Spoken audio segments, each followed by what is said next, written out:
On this episode of Whiskermen's podcast, Beards in Business. In the Beards episode, we celebrate St. Patrick's Day and show you how to color and spicing up your beard. While over in the business section, we interview Bryan from Clear Cut PR. All right, welcome to another Beards in Business. This is the Beard section of the Beards in Business podcast. Today, we're going to be talking about how to take your beard to another level, whether you're getting ready for a competition or, in my case, you're going out to like a St. Patrick's Day party. So this is the week after St. Patrick's Day. Last weekend, we had an amazing party at Beckles Humidor, celebrated St. Patrick's Day, and I spiced up my look a little bit, and this is something that you could do too. So this week, we're going to show you how to add color style to your beard. Focusing more on the color. There was a little bit of style with curls. We'll get more into that in later episodes. But so all you got to do is, I do not endorse any single product. I'm trying to find the best. Right now, the one that I have that I show in the video is my favorite because it's just easy to go on, but it is a cream. So your ability to come up with designs are a little bit different. So I'm going to show you a quick video of me putting it on and then the final product, and then we'll discuss the cleanup, and then there'll be another video of how it got cleaned out. So without further ado, we'll show you the video. All right, what's up guys? This is a special St. Patrick's Day edition. You'll see this the week after St. Patrick's Day, unfortunately, but we're getting ready to go to a St. Patrick's Day bash at our favorite cigar place, Beckles Humidor. So what I'm going to show you today is how to style up your beard for events like this if you're going out. So the only one that I haven't really found a great, if you partake in this and know of a good spray or something. So I got this. It is from another country, but it works really well. Got it on Amazon, a couple bucks. So I am going to do the Irish flag here. So what I'm going to do is I'm going to take some of this goo, which is nothing more than like a little bit of paste. I'm going to take a little bit of it and put some in the palm of my hand. And then since I want to do a flag layout, I'm going to be very careful in laying where my hair needs to be. So I'm going to do a line here. I need to do 2 fingers. I'm going to do a little bit of a line here so that I've got my line, my demarcation line, if you will, so that I don't bleed over. So I'm just going to take this, get a little bit more in here, work it in. And then as you go, you'll figure out as you do these things how much you need, how much you don't need. And then what I recommend is if you're using multiple colors like this, I'm going to be using the green, a little bit of white, a little bit of orange. You're going to have to wash your hands in between so that you're not bleeding the colors. This one, while I prefer to stay away from overseas companies, this one is actually really, really good. This is one of the best that I found so far. It does wash out really easy. I will show you that in a later video to finish this off. But as you can see, we got a little bit of green in here. So I'm going to add a little bit more just to darken it up some. I really want it to pop. So now we've got more of that green. And then what's beautiful about this stuff is, like I said, it washes out. It's great for cosplay. It's great for, festivities like today, going out to celebrate St. Patrick's Day. So it's got a lot of cool, diverse. So that's all you're going to do throughout. We will go ahead and fast forward to showing you the finished product. All right, guys, as you can see, we've got the color all the way in. We've got a little bit of cleanup that we need to do. We do a little bit of styling, give it a nice little comb, kind of straighten it out a little bit. All right, guys, as you can see, got a little bit of curl, got it nice and clean. It's still a little bit curly in the beard, but as you can see, we've got a little bit of orange, a little bit of white, nice Whiskermen curls, green, cleaned up the stuff. Here we are, ready for St. Patrick's Day. All right, welcome back, guys. As you can see, you could do different things. We went with the Irish flag for that one, did a little bit of curl with the mustache. Looked really good, lasted the entire time. I did that around 10 a.m. and finally took it off probably about 9. So we got a good 10-ish plus hours. So it lasts. That stuff lasts pretty long. I'm in the process of trying. Someone introduced me to a spray that I'm going to try. So I will update you guys on that when I get a chance to buy that and try that out. So with that, the one thing that you need to look at when you're using color in your beard to make your look pop is when you're done and you have it all on, give yourself a nice look. If you have a friend or a spouse, roommate, whatever, look and make sure that that everything is good. And that you've got the color all over, because you don't want to have like one patch just randomly missing. Two, take a rag and dab around on your actual skin so that you can get it and make it nice and clean. It just makes you look more professional, especially if you're going into a beard competition. You want to be very meticulous about your look. So those products, they just make you stand out, as you can see from there. So with that, you got to find a product that works for you and your facial hair. We've tried other products for Crazy Hair Day with my son, and it took forever to come off, but it would get on everything. It'd get on the clothes, it'd get on everything. Just it would not stay to his hair, but to get it washed out, it just would not come out. It just dulled. This stuff, as you're about to see, washes out very easily. So I took a shower. I have a video. I was very conscious to make sure that you guys don't get to see all of this sexy body. So it is just filmed from here up. You're welcome for that. Thank you to my beautiful wife for recording that. And I show you how I washed it out and how it came out with using our Whiskermen beard soap. So I will turn it over to that video right now, let you see that, and then we'll discuss that when we come back. All right, so I'm gonna wash it off. Still have a little color in, get it nice and wet.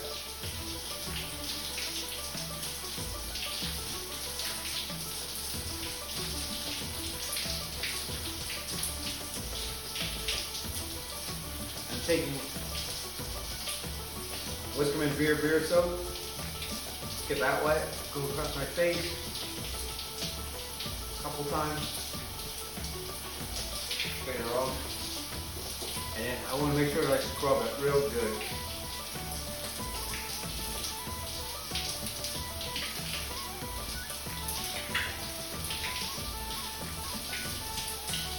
You can see it's already doing the job. Do a little more scrub. I may have to go twice because I did use a lot of color, but you can see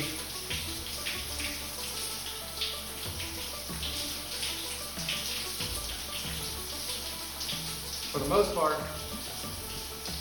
all clean. All right, guys, you see, using the soap, literally as I'm rubbing it across, it's starting to drop. I do apologize. The one side I did kind of miss a little bit. That was the most clear side and the darkest side, but it did all come out. Really simple. It's a combination of the product that we're using is a decent product that I'm putting in there, and then I think the beard soap is really the key of it. Just strips it completely out, cleans it, and gives you a nice clean beard. So it just gives you that great cleanness, and it's really awesome. So you can see wasn't a whole lot that needed to be done. Didn't destroy my beard in any way. Just added color, and then you use the soap and it took the color out. So that is it for this section of the Beards in Business. We've got an amazing guest that we interviewed. He was a judge on the BLOX multiple times, has successfully run businesses, and is going to enlighten us on the PR world. So without further ado, we're going to turn it over to the business section. Hey, what's up, guys? Welcome to this special edition of the business section of Beards in Business. I'm very honored today that I've got a multiple time BLOXer, was on the show and has been a judge twice now. We've never personally met until just a couple minutes ago. So you guys are getting sick of hearing this community, but this is just proof of we never met each other. We've had posts inside, and Bryan just said, you know what, I want to help out a fellow BLOXer, and has jumped on. So I'm honored and privileged to have you on today. So Bryan, I'll turn it over to you so you can introduce yourself and your company, and then go into what it is that you do. Yeah, thank you, John. Thank you so much for having me too. And it couldn't be truer words what you said about the BLOX community. We are a great community, and we're always opening our arms to more businesses and more professionals there. I was a judge on this past season that we just filmed, season 12. I was a judge on season 10, which is coming out in about a month, and I was a contestant on season 5. My current business is Clear Cut PR, and Clear Cut PR is a public relations firm, and we exclusively serve entrepreneurs, founders, and startup professionals. And we just started in this past year alone. My business that I took onto the blocks for the first time was an LED billboard truck company, which we exited for a multi-seven-figure deal just this past year. So now I'm out on a mission to get brilliant, hardworking entrepreneurs the publicity that they deserve, and we're doing that right now in a very big way. Wow. So that's, yeah, I don't want to overlook the, because you just kind of glossed over it like it was nothing. That you took a business and was able to sell it, which is obviously the dream for most people of build a business and then walk away and, have someone love and care for it, hopefully. But to get that big check is amazing. And then to get into another business and complete almost probably, I'm sure there's more things that are more the opposite end of the spectrum, but LED billboards to where you're at now. How did that transition happen of being in that obviously successful? You sold the company. If it wasn't successful, they probably would have gave you a couple of dollars for it. But how'd you make that transition from that into LED billboards to PR area? It's a great question, and that kind of goes into my 12-year background here too. So this is what a lot of people don't understand is there's communications is a gigantic umbrella. Now under communications, really for me, the way I approach it, there's three segments. Under the communications umbrella, there's marketing, there's sales, and there's public relations. Now really all three of those things are really vital to any kind of company. But I spent 12 years in New York City under the communications umbrella for specifically for apparel and accessory companies, and we had licenses like Marvel and Disney and Warner Brothers and stuff like that. But what I did there was my role as a communications expert was to lead the charge for our marketing department, lead the charge for our sales department, and lead the charge for our public relations department too, which all of them are either to bring awareness or revenue to the company. So it really kind of made sense for me to once I was with LED billboards, which is advertising and marketing, technically still under the communications umbrella, to move over to public relations based on the history that I had, because we're still just creating awareness and credibility and stability for these companies. Yeah, and that's awesome. So, I was giving you a hard time when you first came on about the Yankees being a Philly guy, but as you were talking, the one thing that hit me is for the longest time I thought Frank Sinatra was my uncle because my grandmother referred to him as Uncle Frank. And he said it best, and you proved it. If you can make it in New York, you can make it anywhere. So that's pretty awesome. And then you brought up a great point that I think people might have overlooked, and I know, pointing at myself, you were in marketing. It's something that I didn't really, it's a novel way. And I think that's where you get pulled away from it.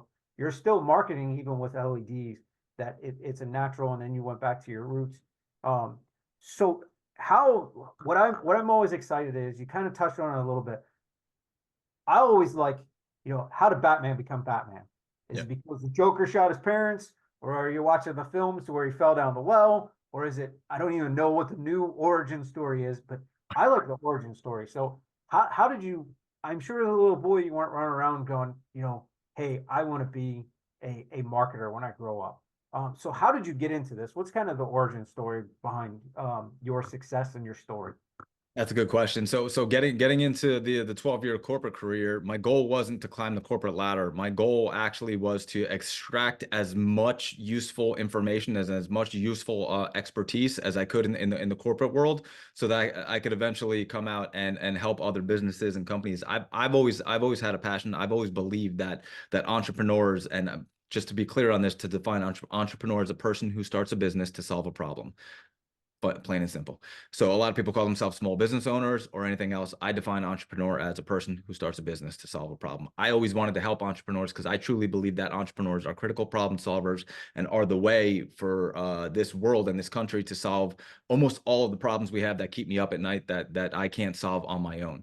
And I knew that the best way to do that was to go and learn communications, sales, marketing, and public relations, which are very critical to entrepreneurs at the highest levels, which was where you can make it there, you can make it anywhere, which was in New York City. I learned it from the people that were heartless about it. I learned it from the people that were relentless about it. And then I applied a little bit of empathy to it, and I took it into my future businesses to then try and help out more business owners and entrepreneurs.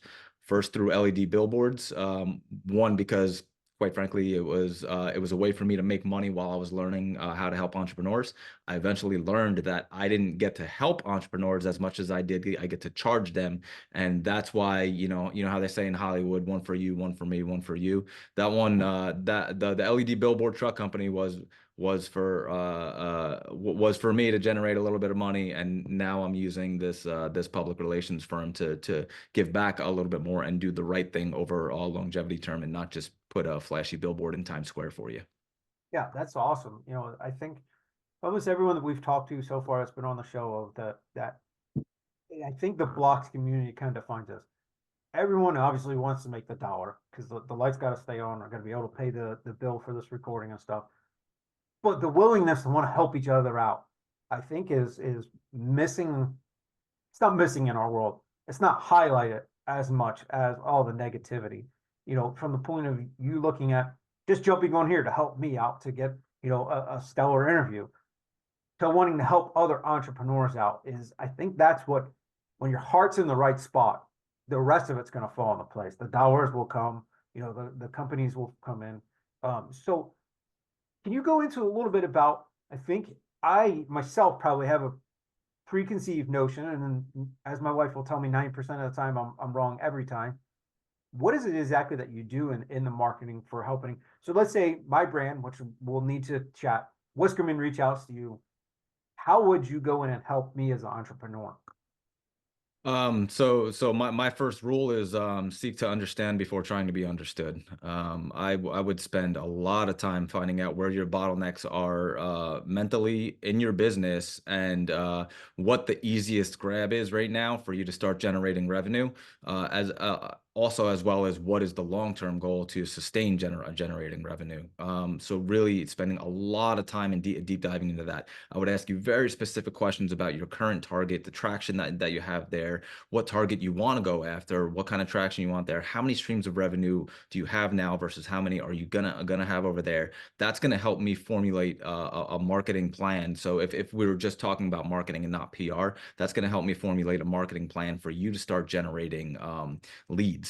What we would also do simultaneously at that time is we would start to put together a PR campaign for you for a story, because when a lead finds out about you, and that's exactly what the awareness level of your funnel is somebody finding out about you, the first thing they're going to do is they're going to go stalk you. They're going to go look on your Facebook page. They're going to go look on your Instagram. They're going to go look on your website, and hopefully they're going to Google you. And when they do go type in Whiskerman, what I want them to find from the aspect of what I'm doing right now is a bunch of really credible articles with your business name and your name in it. Because if I'm someone at the top of your funnel who is searching about you, I'm already apprehensive and skeptic about you. But if I can hear about you from a article that I know about, maybe it be Inc. Magazine, Entrepreneur, maybe it be USA Today or something like that, I know that name. I trust that name. I don't know Whiskerman, but I do know USA Today.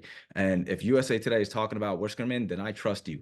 I've now converted into an engaged lead who is somebody who calls you and contacts you about your products or looks on your website to try and buy something. And the whole idea is that what we don't know as business owners are that there's this level of people that are stalking you and they are not converting. And I constantly get told, how do you get your business? Oh, word of mouth. They reach out to us. They heard about us somewhere. Okay, those are the people that heard about you and felt comfortable with reaching out to you.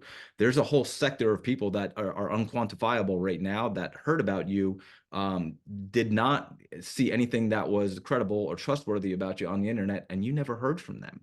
So that's kind of where we come in with PR, and we do that, and we actually quantify that step for you too, so you can see the results. Yeah, I think what was beautiful is that you say the conversation, you'd be asked a lot of questions.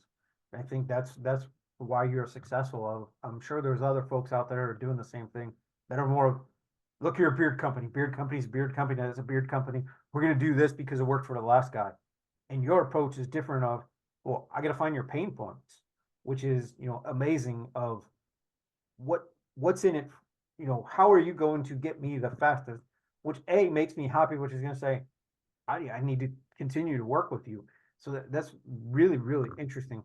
So how can people find you? Like if they're looking to hire you and get your services, how would they go about that? Yeah, that's a good question. So we just closed our beta testing. So, we're launching our web page right now, which is really going to be interesting.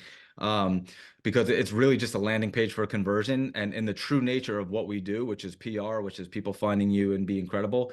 My landing page, which is about to launch, is really just a form for conversion. You can't find out any information about us on there. However, if you go type in Clear Cut PR on Google now, just like we want you to find all of our long form content on there in the form of publicity. So we are acting as a PR company, as proof that PR works through our own company. Right now, if you go to clearcutpr.com, it's a Google form that allows you to apply to our company, because we offer a guaranteed publicity, a 6-month guarantee, which nobody else is out there offering. And because of that, right now we have an influx of demand, and we are vetting all of our clients in there to make sure that we can handle that guarantee. In about a month or two, we'll be fully up and running. And whereas I only have an opening for about 2 clients right now, we'll have another opening for about 10 to 12 then there. So clearcutpr.com, or find me on Facebook, Bryan M. Laughery. I put out all my content on Facebook, not only about PR, but about business as well.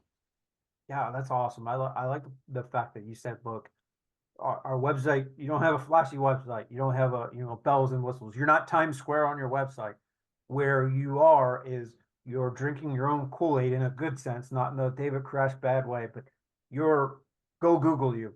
There's going to be PR that comes up that shows that PR works and that you have a proven track record to get you're doing what you're selling. You're not saying, hey, that'd be like me trying to sell beard products and not have a beard. It Yeah, doesn't make any sense.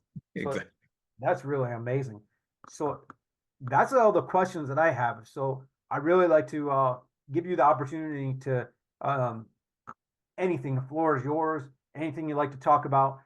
Any questions or anything you have for me?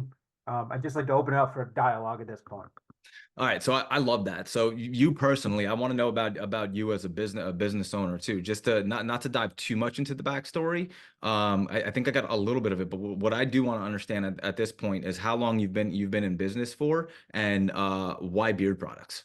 Yeah, so I'm a 20-year military retiree, so I'm a disabled veteran. I was working helping small businesses through the government and got them massive ROI in the tune of $1 billion of government contracts. And I'm looking at all these young kids going, there's really no differential between me and them. So you fast forward, I did that for a couple of years, lost my job in November of 21.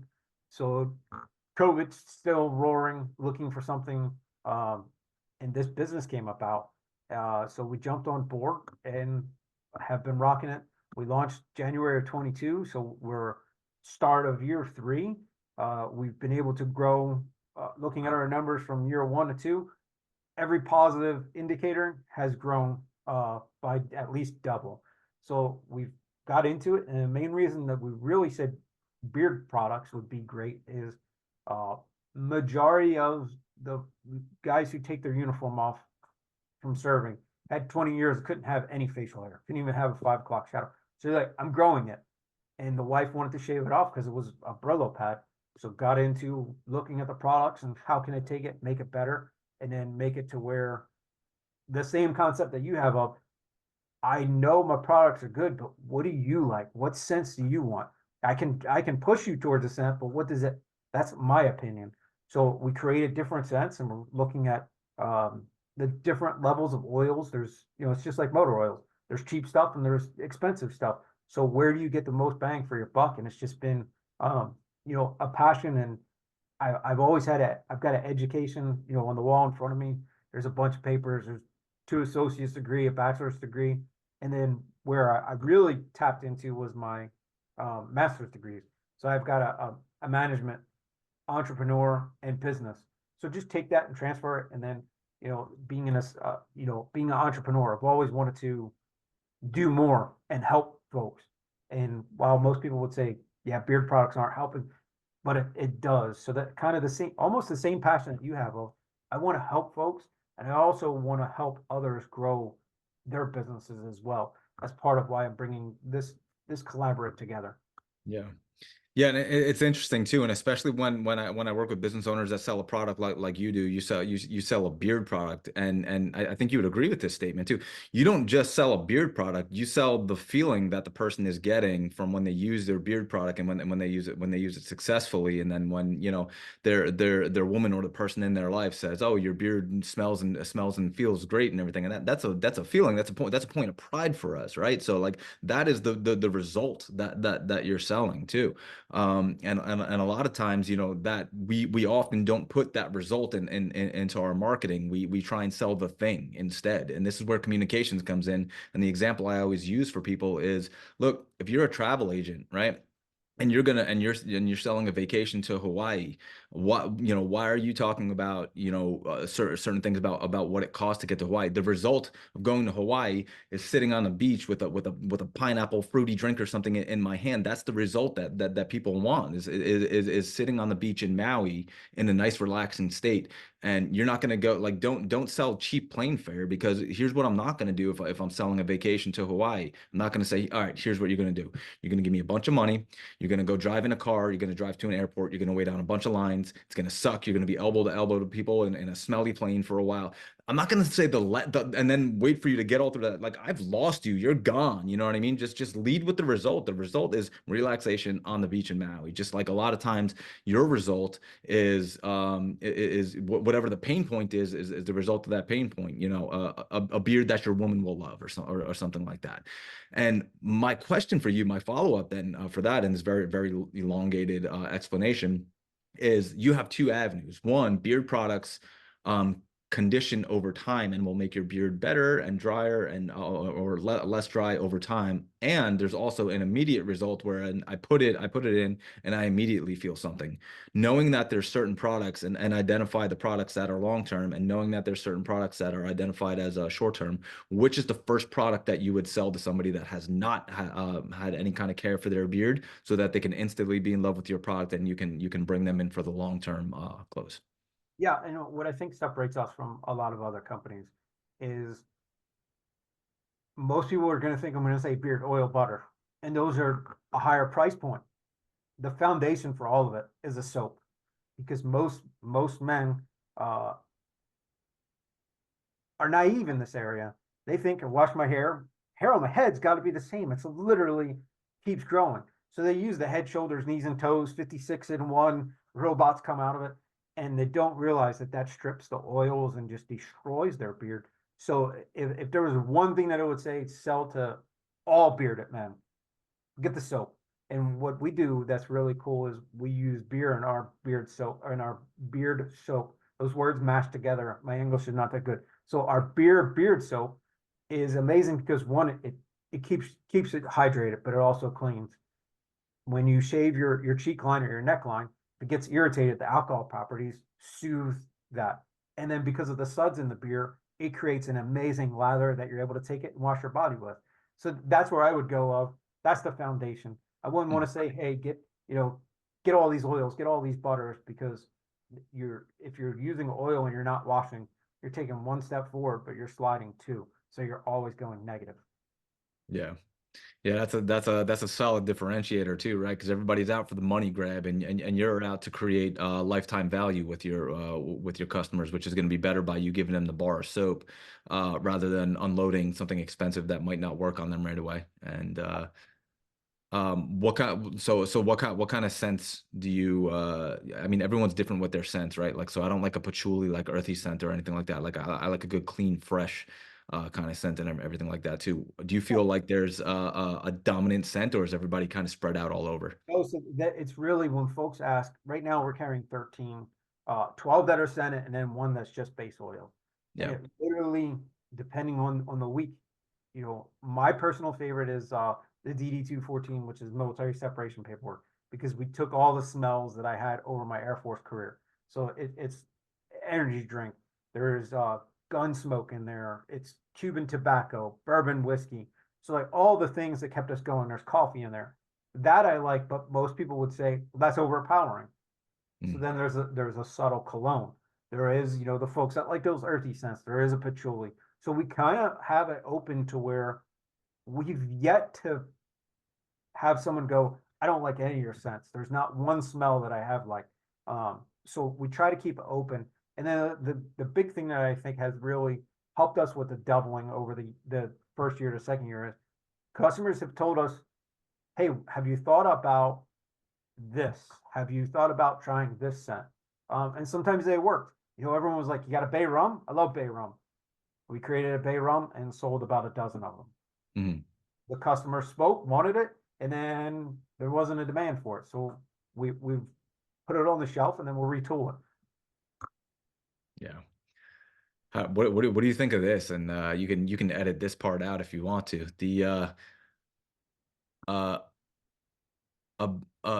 A great smelling, great feeling, but no, I don't like the word great feeling. A soft, great smelling beer that your woman will love or your money back. What do you think of that for a little marketing message? Oh, that's beautiful. If you I like the string that got weaved right there of like, here's where you come in. That's what you did on the spot. That's great. We need that. Like right now, our slogan is grow greatness. We need something like that of, that someone can go, yeah, I'll get behind this. They're willing to put their mouth where the money is. We kind of do that, but that would be hey, here it is. That's awesome. I love that. Like just for one product though, I like it, right, too, because like if we want them to buy in, we want them to buy the soap, right? And I mean I'll give you the science metrics of the guarantees in a second, but we want them to buy the soap, and then if they buy the soap and they like it, then that's when they're gonna come back for the other products. Is that about right? Yeah, absolutely. So the science behind a guarantee is that like most people won't do it, and especially obviously the big fear is, oh my God, I'm gonna have to refund a whole bunch of people back their money. But I think it's something like you put that guarantee out, 5% of the people that buy it, 5% of the people that buy it will invoke that guarantee, whereas your sales will go up 20%. I'll take that math any day of the week. My sales go up 20% and only 5% of the people actually take the guarantee. Absolutely. And now, if we want to quantify that in even more nerdy terms, now I have 20% more sales of people that will now buy other products. So now I'll tie my lifetime value into what I just did there too. And I would love to, off the cameras, and I would love to talk about nerdy marketing stuff like that with you. Yeah, absolutely. So with that, anything else we need to add? I think we covered it all. No, I think we got it, man. I appreciate it. I could sit here for 4 hours and talk about this stuff. Are you kidding me? Absolutely. So it's an honor. It's extra special to have, it's special to have a Bloxer on. All the Bloxers are amazing, but it's really special to have one that's got, a beautiful, luxurious beard. So that you tied right in. You got the beards and the business, so you're an extra special guest.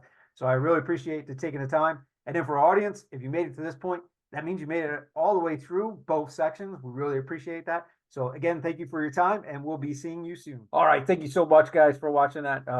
Bryan enlightened us on so much stuff. What a bunch of great knowledge that was dropped there, learning about the PR world and the bigger funnel that is the PR world, and the multiple things that can be done inside that genre. It is a lot bigger than what we used to think of for it.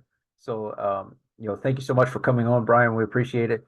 And can't wait to interact more with Bryan as we go forward, helping us with our PR. So, guys, thank you so much for making it to this part of the podcast. I love this part of the video because it's a huge shout out time to our first responders, our military, and our veterans. If you can't get behind those people, feel free to get in front of them, folks. As always, look forward to seeing you on the next episode.